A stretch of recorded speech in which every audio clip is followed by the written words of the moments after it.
Did you know that money printing rarely involves a physical printer? Wait, what? With no printers? How do governments create money? Well, money is mainly numbers on a computer screen. Where does it all come from? Governments generally print money in one of two ways. The first way is through debt monetization, and the second way is through quantitative easing. Do you expect me to know what that means? Oh, definitely not. These are words economists use to sound smart, so let me explain them. Debt monetization is a fancy way of turning debt into money. So governments print money with debt? That doesn't make any sense. Okay, let's look at an example. Oi, I'm government and I have a spending problem. Hello, I'm the central bank, and I have an unlimited supply of money. Can you spare any money? My supply is running low. Oh, sure thing. You have to promise to repay it all, with interest. Look, you can take my word. Here's a certificate saying I'll pay it back within a certain amount of time. Okay, great. You see, government just created debt, and central bank buys that debt with money. Hold up, let me get this straight. So governments need money for its spending problem? Yeah. And central bank prints them up? Yeah. Okay, so how much does government owe? Government's still here. You can ask. Hey, government, how much money do you owe? About $29 trillion? Wow, you do have a spending problem. Yes. How do you plan on paying all that back? Yes? What? That didn't answer my question. Yes. Don't you have a plan? Maybe. Central bank, why are you enabling government spending problem? Well, I'm just here to make the economy grow forever. If the economy grows forever, then I look like I'm doing my job. Can the economy grow forever?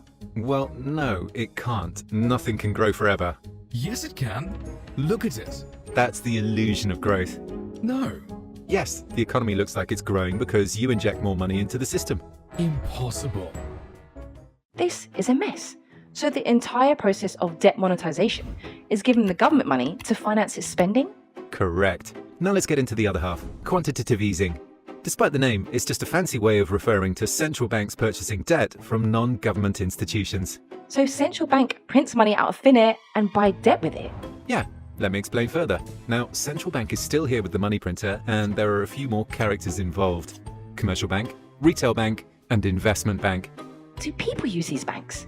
People like you and me are their customers. Companies also use these banks. This is a pyramid, with central banks at the top, regular banks in the middle, and people like me at the bottom.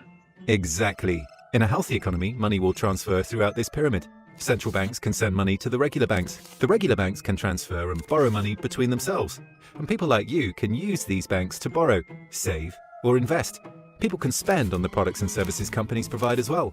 The companies will reinvest profits back into banks. Okay, that's great and all, but what does it have to do with quantitative easing? Economists believe that economic growth happens when money flows freely through the system. So, say a blockage occurs and the flow of money slows. Central bank will use quantitative easing to fix it. What causes a blockage? Widespread fear. People borrowing money from banks or buying products from companies becomes risky. They want to save it. If people are not spending money on products, companies will also lose profits or go bankrupt. Fear also happens between the regular banks. They will stop lending to each other due to the risk of not getting their money back. So fear can slow the economy and central bank doesn't like that. Fear, bad. Growth, good. Injecting more money into the economy gets it going again. How are you going to inject this money into the economy? I have two weapons at my disposal, lowering interest rates or buying assets.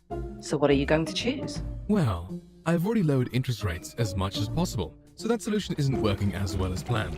The only option we have now is to buy assets.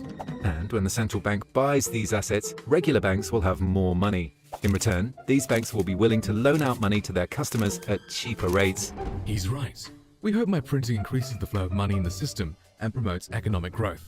If you're printing money and buying assets from banks, why not call it printing money? Because printing money is the last option empires revert to before collapsing, and central bank doesn't want to admit this is their only option. That's not true. My economic models say different. Look at history. All manipulated financial systems end up failing. This is no different. Injecting loads of money in a system for the sole reason of growth is manipulation. I will fix this manipulated economy by manipulating it even more. Okay, I think I get it now. Our central bank prints money digitally by purchasing debt from sellers. If they didn't do this, the economy would do poorly. Yes, but don't forget the unintended consequences of printing money. First, it is making the debt problem much worse for a later date. Second, printing money causes inflation.